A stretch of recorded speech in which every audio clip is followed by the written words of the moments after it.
পাখি ডিম পাড়ার কারণে ১ মাসের জন্য বন্ধ করে দেওয়া হয়েছে অস্ট্রেলিয়ার একটি স্টেডিয়াম। সংরক্ষিত প্রজাতির একটি দেশি পাখি সেই মাঠে ডিম পাড়ার কারণেই এমন সিদ্ধান্ত নিয়েছে সংশ্লিষ্ট কর্তৃপক্ষ। গত সপ্তাহে ক্যানবেরা থেকে ২০ মিনিট দূরত্বের জেরাবম্বেরা রিজনাল স্পোর্টস কমপ্লেক্সে ফুটবল খেলতে যান খেলোয়াড়রা। এ সময় তারা জানতে পারেন মাঠের একদম মাঝখানে এক প্লোভার পাখি ডিম দিয়েছে। বিষয়টি জানার পরই তাদের ম্যাচ পাশের আরেকটি মাঠে সরিয়ে নেওয়া হয়।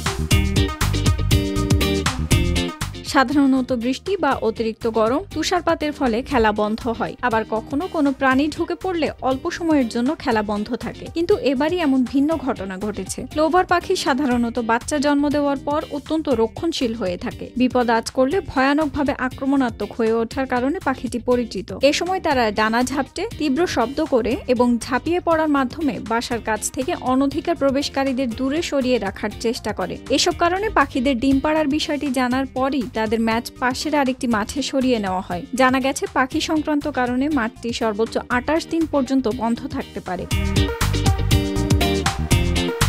কাউন্সিল বলেছে, আমাদের দেশি প্রজাতিগুলো রক্ষায় সক্রিয় হতে হবে। ডিম সরানো প্রয়োজন হলে বিশেষজ্ঞদের আনতে হবে এবং সংশ্লিষ্ট স্থান থেকে অনুমতি নিতে হবে। এদিকে এমন সিদ্ধান্ত নেওয়ার কারণে স্থানীয় ফুটবল দলগুলোর প্রতি কৃতজ্ঞতা জানিয়েছে কাউন্সিল। এর পাশাপাশি তারা খেলা ও অনুশীলন সরিয়ে নিতে সহযোগিতা করেছে এবং কর্তৃপক্ষকে বিকল্প মাঠের ব্যবস্থাও করে দিয়েছে বলে জানা গেছে।